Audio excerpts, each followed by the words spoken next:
are the things I speak over my life. And now I know I am much stronger now. And so despite what the enemy tries, I can rely on the word of God.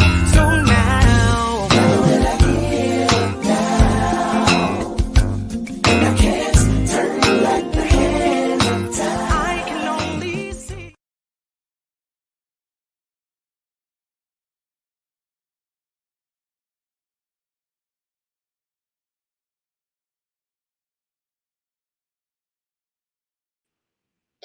Good afternoon, everybody. Thank you for joining us. It's me, Pastor Sandy Bailey Gwynn, Executive Director of Foundations for Living, where we bring strength, transformation to students, families, and communities through inspiration and education. And today is a beautiful day to be alive. It's a beautiful day to wake up and know that God, the Creator, is the only one who's able to do what he's done today. So I'm going to give you a couple of seconds and just give God some praise today. We thank you. We're so excited that you decided to join us. We've had some awesome, outstanding conversations, and today is not going to be short of that. We have some outstanding things going on, but I wanted to just give you a few updates of what has happened thus far. We will announce the winners of last conversation. Remember, we had the last meeting was athletes, are you mentally ready? And there were two ladies that won, but you have to wait to the end of the show for me to announce it.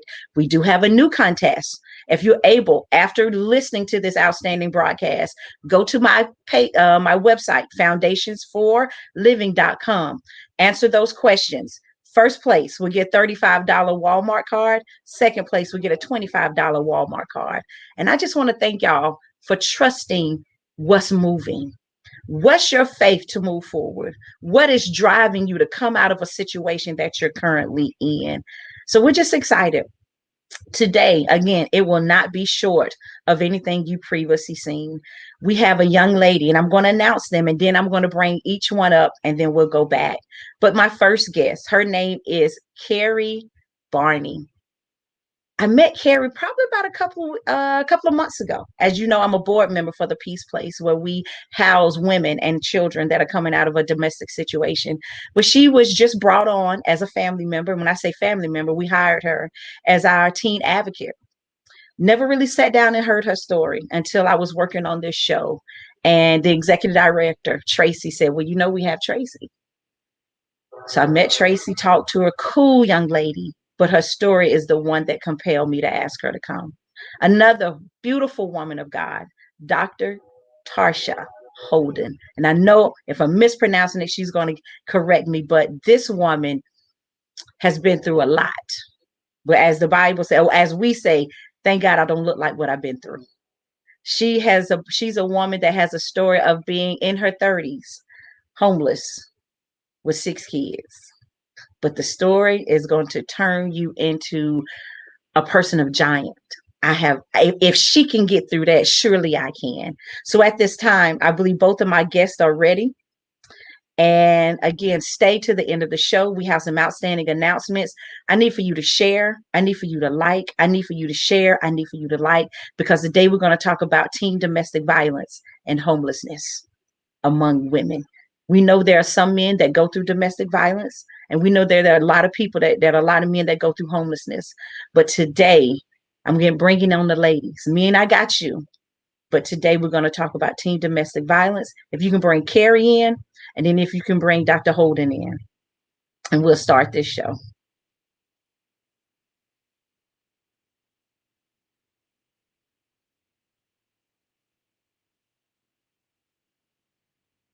My camera guy.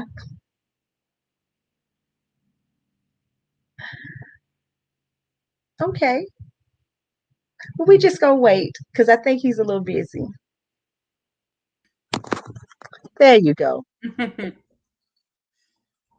Camera guy, bring Dr. Holden in too.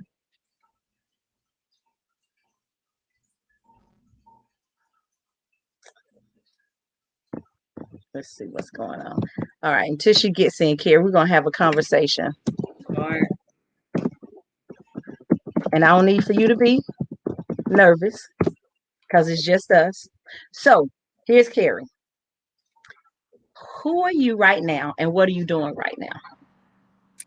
Okay, well, first off, my name is Cari. I currently work with the Peace Place. I'm the child and teen advocate, and my work is so important to me because I think that's where advocacy starts, and how you are able to prevent domestic violence is by teaching and making people knowledgeable about what it is in the first place. Mm-hmm. Because when I was younger, I didn't really know so much about what it is. I do remember in high school, my senior year, we went over what teen domestic violence was and teen dating violence. And when I was in college, I don't remember any point where there was a discussion about it. Mm-mm. You know, those are the most important years of your life. Absolutely. When you're starting to seriously date somebody and be interested in commitment with another person. So had I have known. So let me ask you this. So we're gonna stick with your position right now. So as I was studying and doing some research with teen domestic violence, it tells me that 1 in 11 girls, now we talk about under the age of 18, am I correct? Yes. 1 in 11 girls within the last 12 months has experienced teen domestic violence. It Yeah. says 1 out of 15 young men under the age of 18 have experienced domestic violence. And especially now during the pandemic, Cari, what are we missing? Or let's back up. What are you doing as an advocate for teens to change those numbers? Because those are high. That means 11 girls go down the street. 11 girls line up. One has experienced it. And that's on the minimum. That's on the low end. What are you doing right now where you are at the Peace Place to make a difference?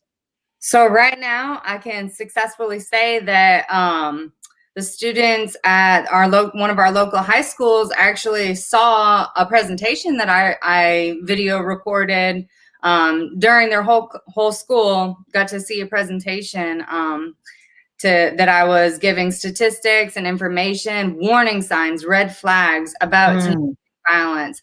So really my biggest goal right now is to get into the high schools, even middle schools, because it starts as early as age 11.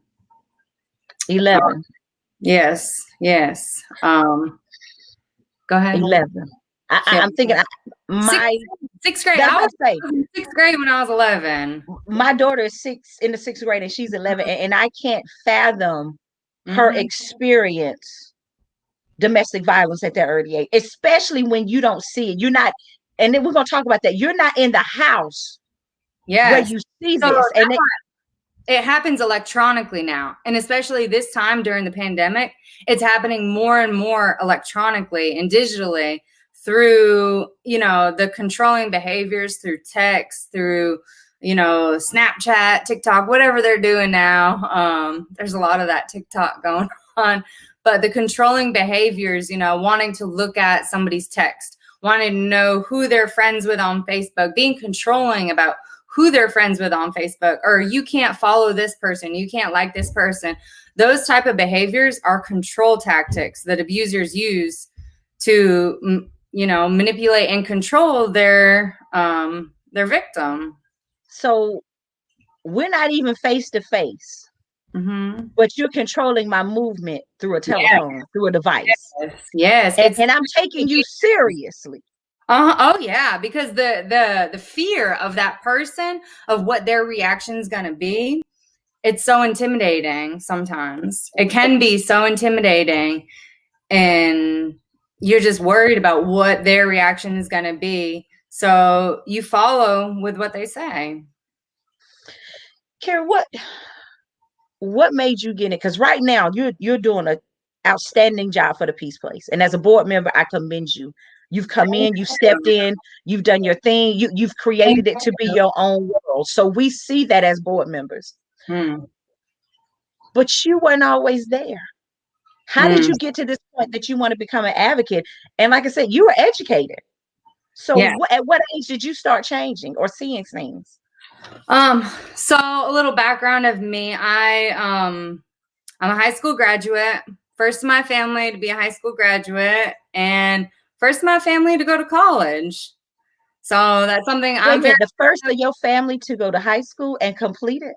Yes, to complete high school and graduate with my diploma, to walk for my diploma, and then to move on and go to college. First in my family. Got a small family, but first in my family. So there's a huge breakthrough for my family. And so I went off to college, and it was right before I went off to college. You know, I had just turned 18, and I got into a relationship, which at the time I did not expect that it was ever going to turn into the abusive relationship that it eventually did, or that it quickly did. So, what were your signs? The quick to be so attached, to want to be so involved, which at the time I didn't realize that those were the signs, but now looking back, I realized that. Who wanted to be attached? Were you longing for a relationship, or that person? Well, my partner wanted to be, you know, with me at all times. Initially, you know, it was when we were together, it was, you know, 100% him and I. There was in an outside world. So there was that. But no, let's go back to that. Yeah. Sure. People say, and this is history or scientific proof, that what you didn't get in your immediate family, your immediate nurturing circle, you would tend to gravitate to that as you get older. Did you find this being the case with you? Yes. Yeah. So growing up, I grew up with a single mom. I will say that my father did reach out when I was older and of age, and we have a good relationship now, and I'm very thankful for that. But growing up, I had a single mom, and so that father figure was missing for a big portion of my life. And so maybe having that man figure in my life, I was drawn to. I was drawn to being so important to somebody, singularly being important to somebody. So keep going. Talk to me about the hovering. He wanted to be with you. What did that look like for you? He wanted to be with me, and I wanted to be with him too. Gosh, he was so interesting. There were so many great things about him. There were in the beginning, in the honeymoon stage, as we like to call it, when we're talking about the cycle of abuse. This was the honeymoon phase, and boy, did he gave me a honeymoon, all right. So, you know, charming, sweet, you know, wanted to spend money on me all the time, make me the center of attention, make me feel like a queen. But it wasn't soon after that, you know, he was able to take away that power in himself and, you know, slowly start to make me feel not important and make me be the one that's chasing him and stuff like that. When was the first, was it physical abuse or mental and emotional abuse or verbal? It started out as verbal, and it quickly turned to physical, I would say, within the first year. And mind you, it was a 7-year-long relationship. It started when I was 18. Okay, that's what I was going to ask you. So you're going through college. I was just 18. It was right before I went into college. And you carried this all through college? All through college. And my college experience, let's just say I took the long-term plan because I did not have your typical college experience because I wasn't allowed to. You know, we had to move a lot. I stopped taking college courses on the campus because I had to be with him. And so I switched to the online, and I finished online, and I had to drop classes, withdraw from classes. And it was really difficult. You know, there are so many, I feel bad for my teachers. They got every excuse in the book as to why I couldn't complete an assignment.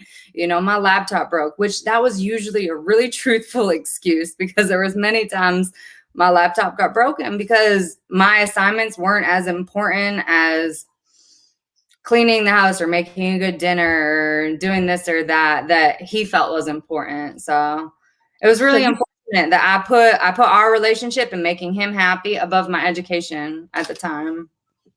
So he's living with you. You going to school. Well, you're trying to go to school, and Yeah. you pretty much have dropped everything for him. Yes. Did you ever find yourself being beaten so much that you kind of got used to it? Oh, I got very used to it. I got very used to it, and I got very used to knowing how to either avoid it or go from the explosive stage into the remorseful stage, which leads back to the honeymoon stage where they feel very sorry for their actions, and then they want to make you feel good and everything, and say sorry, and they're remorseful, but then it happens again, and you just go through the same cycle, unfortunately. But I left many times. They say statistically speaking, a woman in an abusive relationship will leave 7 times before either she leaves for good or the other fate is that she dies. And that's 7. You're right. I heard that when we did the roundtable a couple of months ago. And talk to me about this statement. And I remember hearing this. Why don't you just leave? I love that one. No, I don't love that one. So it's so hard to leave, and people don't understand is that, it breaks my heart because I had friends. I had such a good friend circle growing up, supportive people. And I can't say how many times that those friends of mine helped me to leave. I can count on my hand at least the amount of times that they gave me opportunities to come live with them, come stay with them, let me use their car. They'd watch my dog. So many opportunities. I would move completely out of state to go live with them and try to start a new life. And I let them down many times, more than I let myself down, because it hurt me so bad to hurt them, because I went back. I'd keep going back. Where's your mom during this time? So my mom has always been in our home state. I'm from New England.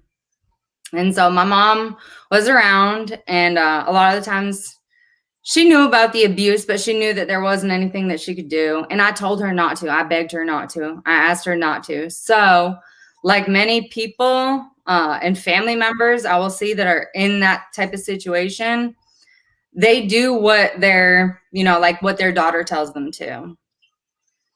So she knew that if she was to call the police or anything, it would just make it harder on me. It would just make it worse. Did you see this growing up? Was your mom in abusive relationships in front of you? So when I was really, really young, I would say my dad was verbally abusive to my mom. Yes. I didn't think so at the time because I was a kid, but I do remember there being yelling and screaming at the house and stuff. So I was exposed to that early on, which is very common. If you're exposed to that, it highly increases your chance of growing up and being in a domestic abusive relationship yourself. I'm going to say something that's going to sound real ignorant, but it was an actual comment that was made. It was me and some more people went to the center, and we did a faith fellowship and food experience. And the person that went with me was Black. And she's talking to some of the ladies, and she looks at me and she says, Sandy, I thought only Black women went through domestic violence. And I said, no. If you have red blood in your body, you are prone to may have experienced this. Yes. So what's also a myth is that certain races go through certain experiences.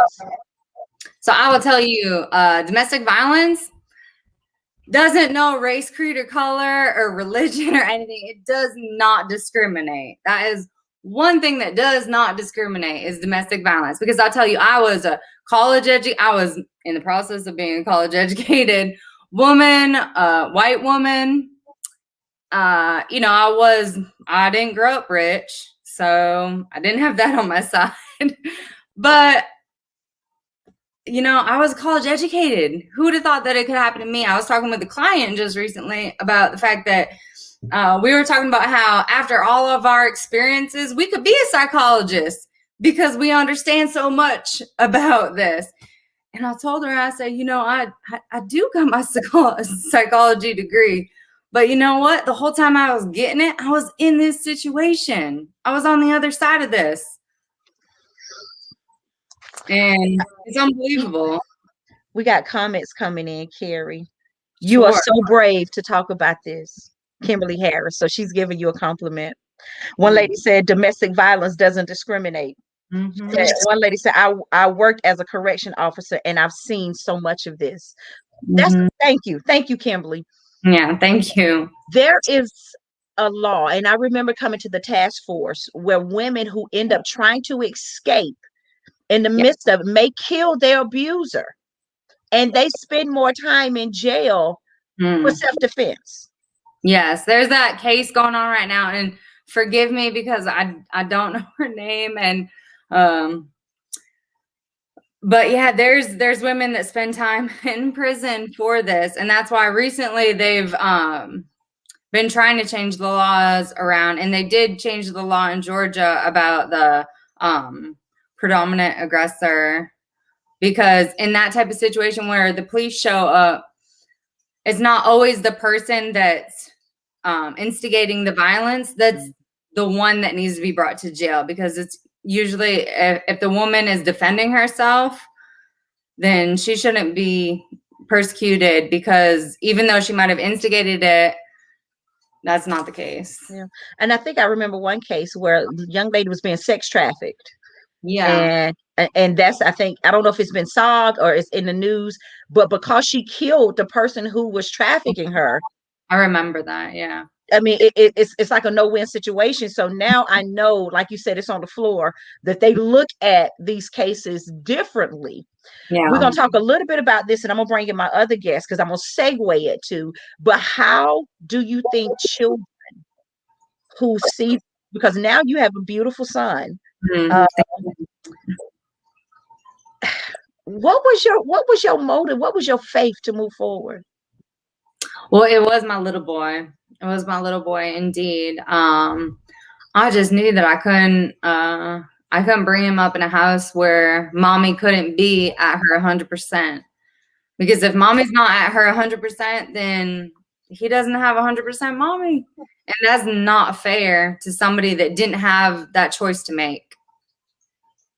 So that was, I guess, my faith to move forward at that time, was that I just wanted a better life for my son. That's what's up. We're moving forward, but with domestic violence, when women are trying to get away, and sometimes they go back because of finances. Yeah, they take everything. They pretty much dehumanize the female, where they can't think, they can't move, no funds, no access to anything, and you find yourself in a homeless situation. So our next guest, not to say Dr. Holden started off in a domestic violence relationship, but I know homelessness is what she experienced. So Cari, we thank you. We'll bring you back in at towards the end of the show. But can y'all give me some stars and some likes for Mrs. Cari and the bravery and what she's doing now to stop domestic violence? Cari, I'll see you soon, baby. Hold on.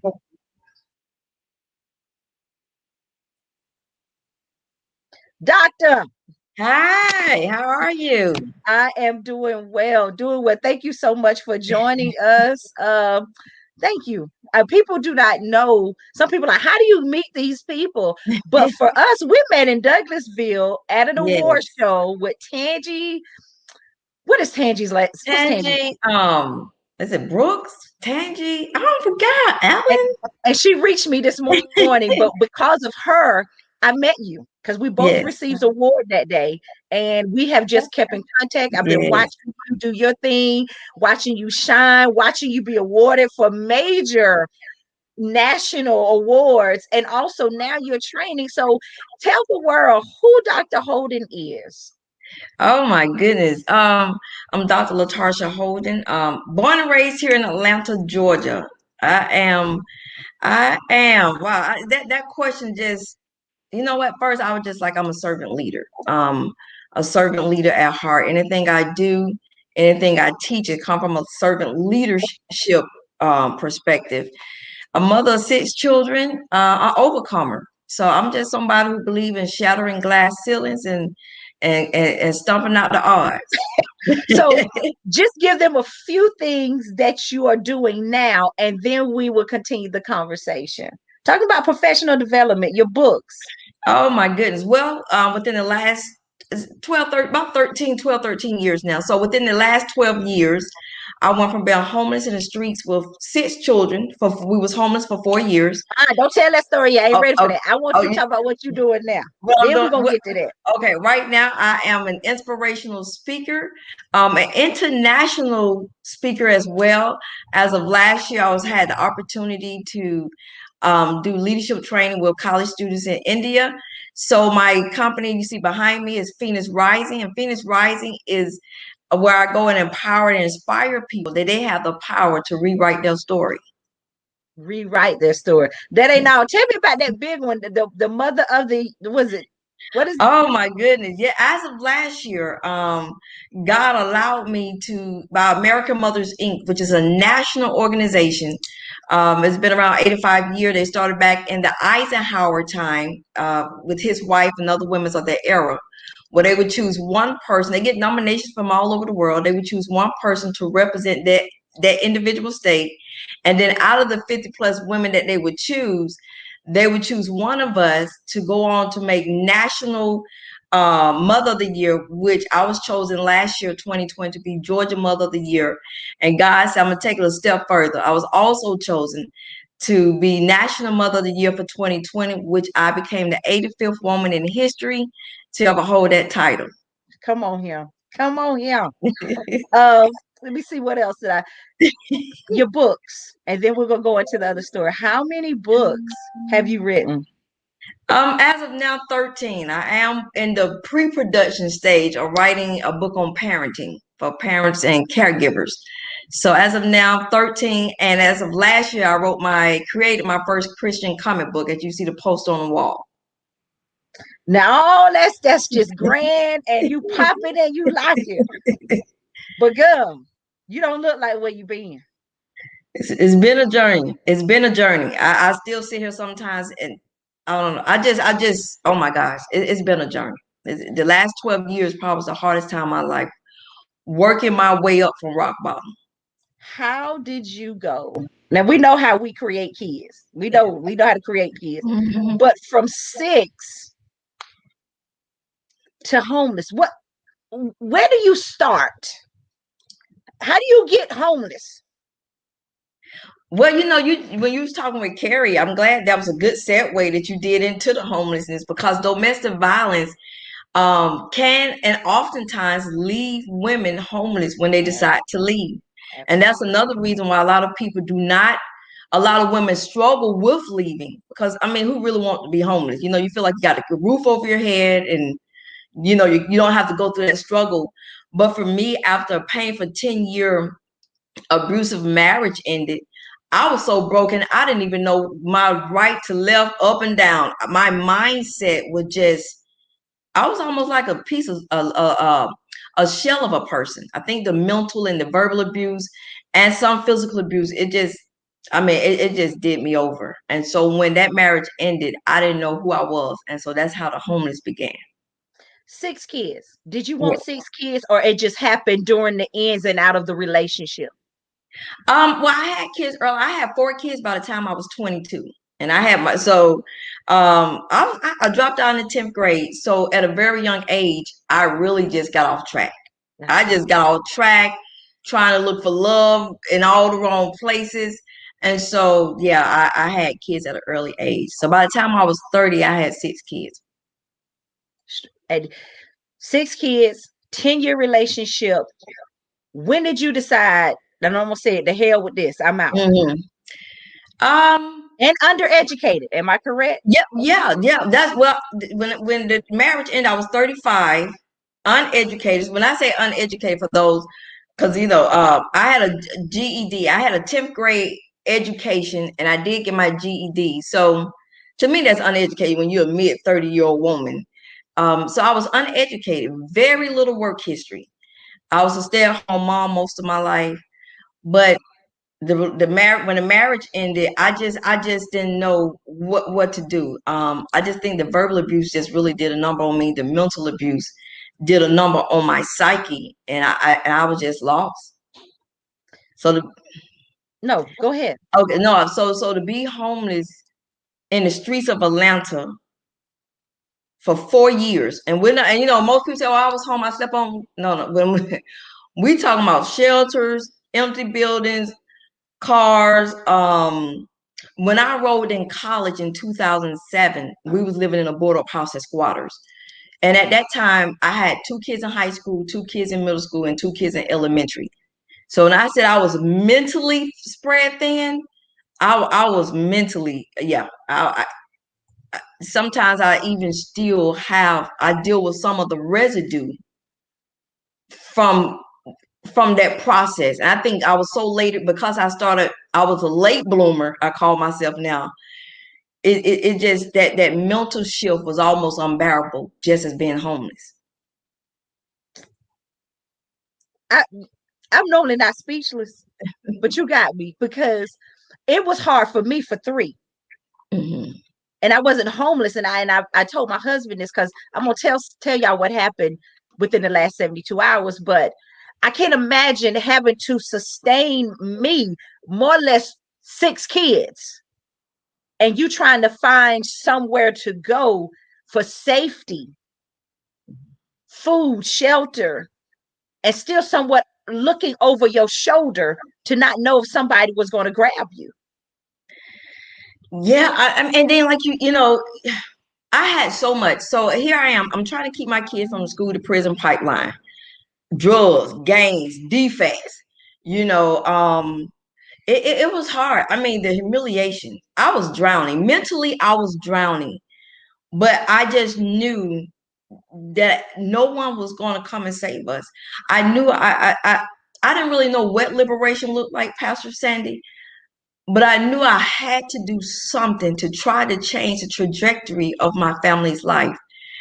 And to be honest with you, for me then, all I had to give them was the only key that I possessed. And that was the first time I even had become naked in front of my children and showed them that I was a servant leader. And what I mean by that is I had kids in high school and middle school. These kids wanted stuff. I didn't have it. I didn't have it materially, anything materially to offer them. But I just told them all I have to offer you guys. And I tell you, was to love them unconditionally and to show them how to serve at our lowest when we didn't have anything. And so for me, I just remember living in that boarded up house, and I was crying, and right before we went into the boarded up house, before things got deep into home, because 4 years is so you got your beginning part when you might start living off with friends, or family members, and you might go to the shelter. But before we went into the deepness of living in the boarded up house, I came to my 6 children. Now at this time, I'm thinking about legacy and suicide at the same time. Say it again. You thinking about what? Legacy and suicide. So my mindset. I'm thinking about legacy. My love for my children was so deep. And I went to my 6 children and I said, well, I don't have a lot to offer you guys materially. I said, but if I can teach you all how to give back, I believe I've given you a strong foundation to build on to become great leaders. And they started complaining, what are you talking about, Mom? We don't have anything. How can we help somebody? But for me, Pastor Sandy, I'm gonna be honest, I was so humiliated. I didn't have nothing else, but I just felt I just took a chance. I said, I'm gonna give you all I have to offer. I'm gonna give you all I got to offer, and I got the newspaper clippings. I'm gonna show you how to give back. And Pastor Sandy, to although they complain, they watch me. Oh my God.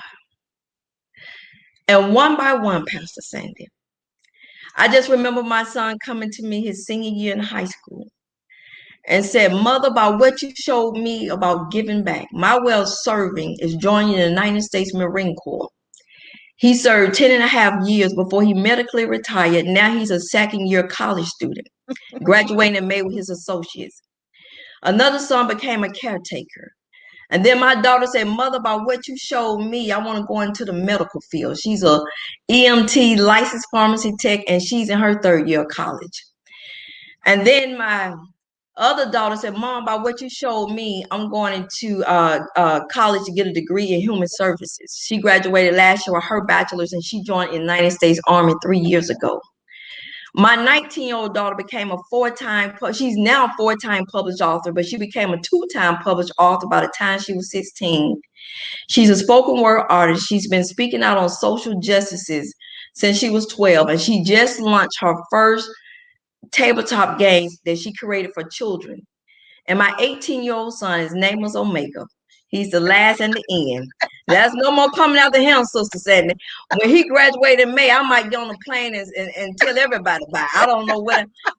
But Omega is a senior in high school, youth leader. I have never had a problem with drugs, gangs, run-ins with the police. And as a servant leader, I believe that I did my job. And that was my first, as a minister, I believe, and I know ministry starts at home before we go outward. That's right. And so I was to see my 6 children, all they complain. And because let me, Pastor Sandra, people don't know when you're in a homeless position, you're at the bottom. It was only by the grace of God. But although God did not change my life magically, I had to be a willing participant in my own deliverance. Talk. I could have cried and everything and pray. And honestly, the human part of me wanted to go hide in a corner somewhere because of the humiliation. I'm born and raised here. My family members are here, and no one helped me.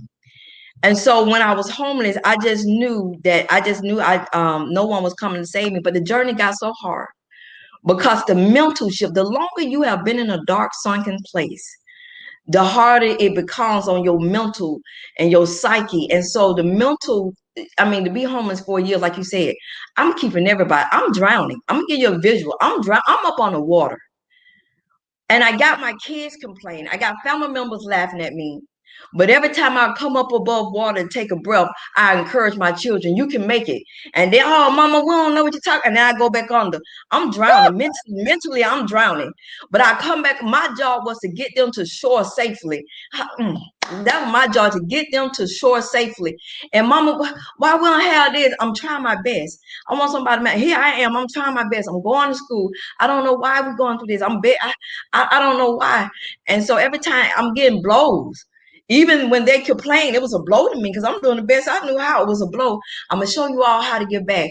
I'm going to show you all leadership. So every time I came up to take a breath of air above water, I was pointing, you're somebody. You're going to make it. I know you don't see it right now, children, but we're going to be all right. And so I just kept going. But pointing to them when I was in deficient, it led me one day to walk into a hospital here in Riverdale, Georgia. And I told the lady at the front desk, I said, ma'am, I don't think I could do this anymore. Because at this point, this is where the suicide come in. She said, ma'am, are you saying you don't want to live anymore? I said, yes, ma'am. And they committed me to the hospital for 1 week. But I wasn't raised in the church, but this is where God and I began to know each other. And on that floor, they had a padded room. And I asked the lady at the desk, I said, ma'am, can I go into that room? She said, ma'am, you're no threat to anybody. She said that room is for people who harm them, going to harm them. I said, I know it, ma'am, but I need to go into that room. She said, okay, if you want to go in there. Pastor Sandon, for the week that I was there, I remember going into the room, dropping down to my knees, crying out, God, are you there? Please help me. I don't have anything. I'm scared. I'm lost. I don't know what to do. And although when they released me after a week for observation, my situation did not immediately change, I knew something was different. And before I knew it, I had matriculated through college with my AA, my BA, my MBA. But when I got accepted into the PhD program for leadership studies, now I did want to bungee jump up to heaven and high five a man. I know you did. All right. I'm gonna bring some life experiences that I've seen and I've heard, and I know it's not yours, but when I realized that sex workers A lot of them are just doing that. They're working to survive and they're using what they have. Some women who are homeless are not out there because they trying to tear up somebody's relationship or somebody's home. They just trying to make it. I know somebody ain't gonna understand that right there, but this is my show. Swipe to the left. You might want to go back to Rahab. Rahab was a sex worker. Yes. And she made plenty of money because she had the best prime property on the hill where everybody could see what was going on in and out. She took care of her family.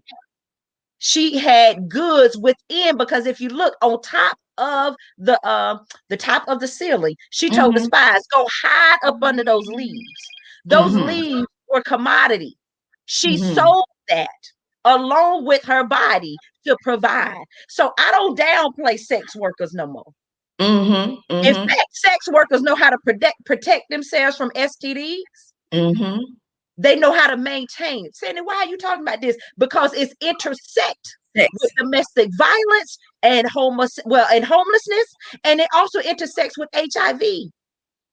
People sometimes have to do what they have to do sometimes to get where they need to get, not because they woke up one day and said, I'm just going to go out there and be homeless.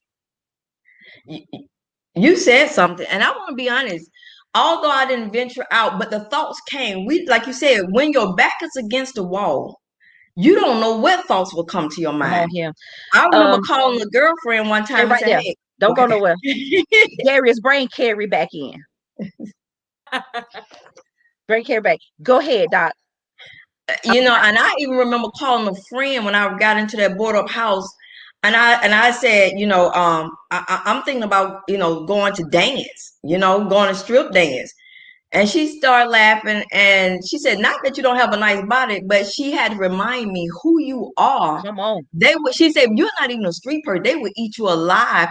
Sometimes I wrote in my leadership book that we don't really want people in our lives that are accountability partners. We want people in our lives that are yes people, those that gonna go along with what you're trying to do. Had she been a yes person, come on, girl, I'd go with you. I don't know where I would have been.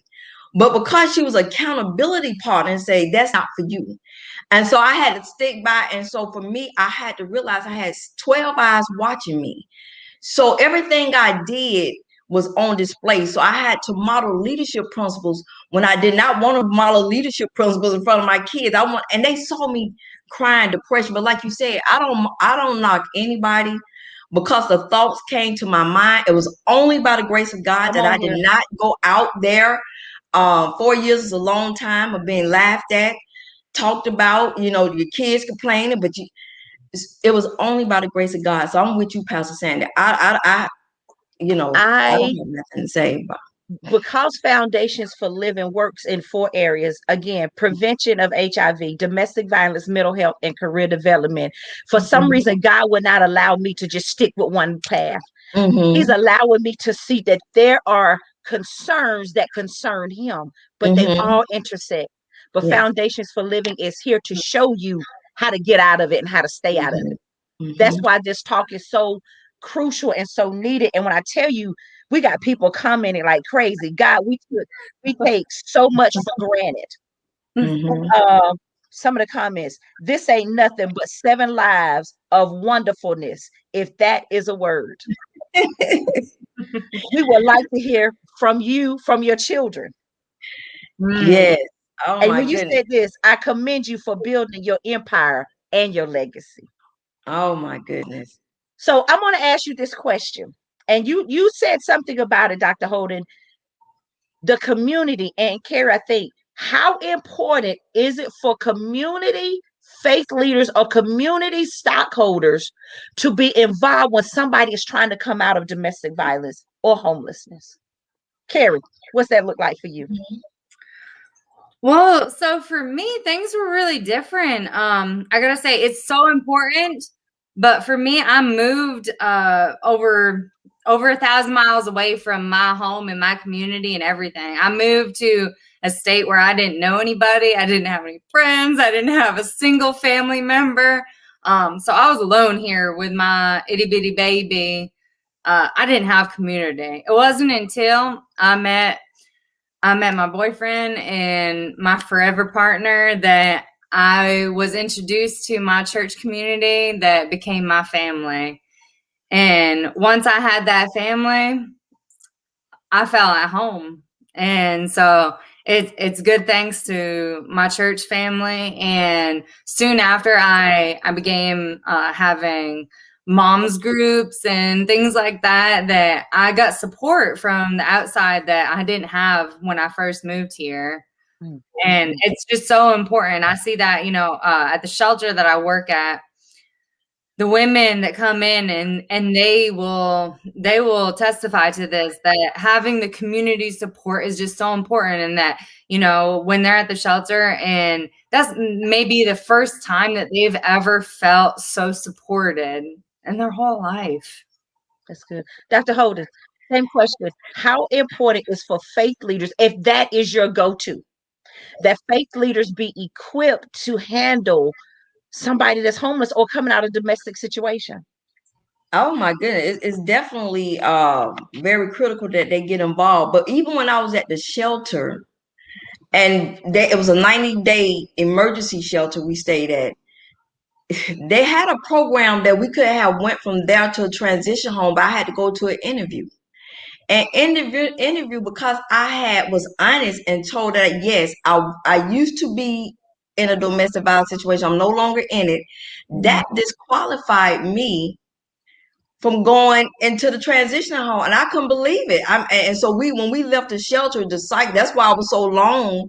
The cycle continued, and I was like, and I went back to the lady at the shelter. I'm like, what happened? She was like, oh yeah, sometimes they feel like it's a risk if they take someone. I said, but I'm no longer in domestic violence. But because I was honest when the lady was interviewing me, when she said, have you ever been a victim of domestic violence? That disqualified us. So when my 90 days was up, we was back again out trying to find help. But I remember one incident, and I say this because whoever these people are, I don't know if they were angels, but I say this because I would like to meet them. Now it's 13 years later. But I remember one time we was riding around the city of Atlanta, and my kids are, Mom, we tired, and they, they're crying. I'm in the front crying like, oh my gosh, I don't know what to do. I don't know where to go. And I heard a still small voice say, go to Berean Christian Bookstore. Your help is there. Off of Cleveland Highway? Out of Cleveland, yes, ma'am. And I was like, what are you, I'm wrestling with this voice. I'm like, what are you talking about? And I heard the voice again say, go to Berean Christian Bookstore. Your help is there. And when I went there, I went in. Pastor Sandy, I don't know what these people are angels. I was drawn to this lady that was reading the book, and I told her what was going on. She said, well, hold on, let me go talk with my husband. She comes back. She said, ma'am, do you have a car? I said, yes, ma'am. She said, well, follow us for one night. These people treat us like we was out of town guests. She threw a feast. We me and her went to the grocery store, got the food for the dinner, and she bought some stuff for the kids. And on the next day, her husband prayed for me, and they gave me $60. And right today, I don't even know what these people are angels. I can't even tell you what they look like. But hopefully they remember me. And I tell them whenever I'm interviewed, because I want to meet them. I want to let them know they gave me and my children a place to call home if it was just for one night. And so for me, I definitely think maybe it takes, if people see someone, I know we live in some hard times, but that one kind of act, that one act of kindness is still with me, and I'm still remembering them 13, 14 years later. And I wanted to tell them, because of their goodness and their mercy that they had on a homeless woman with her children, I remember them for the rest of my life.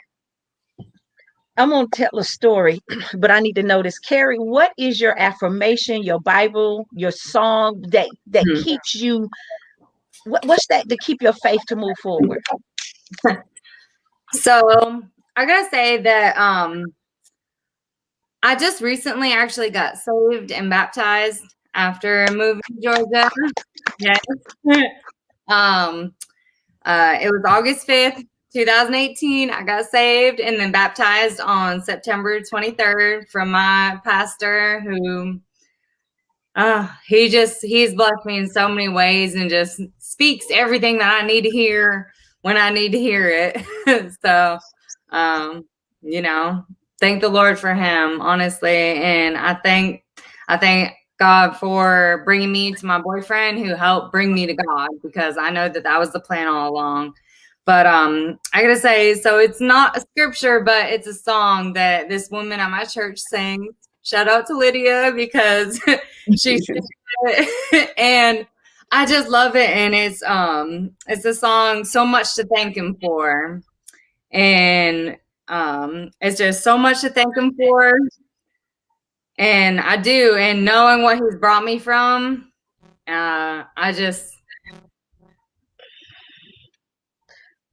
it. I get it. I get it, Cari. What about you, Dr. Holden? Well, two things. One thing I want to share with who's watching. I remember something my undergrad professor told the class, and he said that the world belongs to those who are disciplined. So in my homeless journey, I had to learn how to become a disciplined woman. So that's how I went from being homeless to running for city council in the 2017 election, from a GED to a doctorate in leadership studies and a 13-time published author. While raising 6 kids, I had learned the art of discipline. But scripture wise, I love when it said just two words, Jesus wept. It let me know that it's the humanity of being human and going through our trials and tribulations. Once I went through the wilderness experience, what I realized in the wilderness experience, it's a painful place, but it's a powerful place to be in at the same time. I'm trying not to go there, Pastor Sandy. But when I realized that the wilderness is there for God to purge you of everything that the Satan has through and the world has attached itself to you. But it's powerful because it's a preparation place so he can prepare you to take you to your destiny. So for me, and when I ran for city council, so for that, the discipline, I definitely please, the art of discipline is a place that you have to get to in order to manifest and be consistent. Also, I just want to share, chase purpose and not perfection.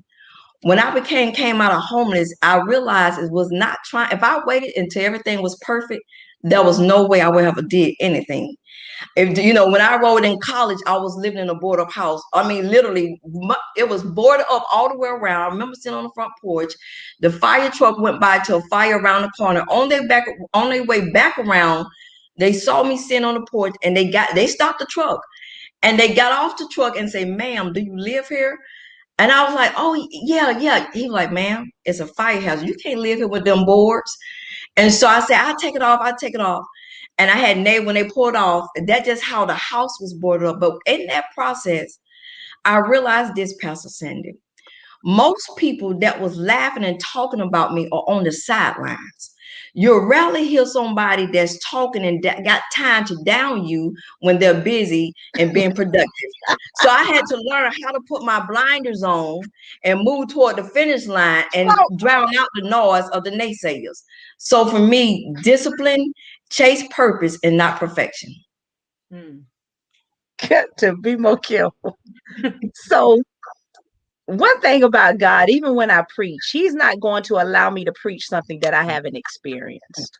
Thank you. Because I can't test a lie. Thank you. So on Monday, I got a phone call. A lady and 2 kids had been referred to us who had to get off somebody's couch. I'm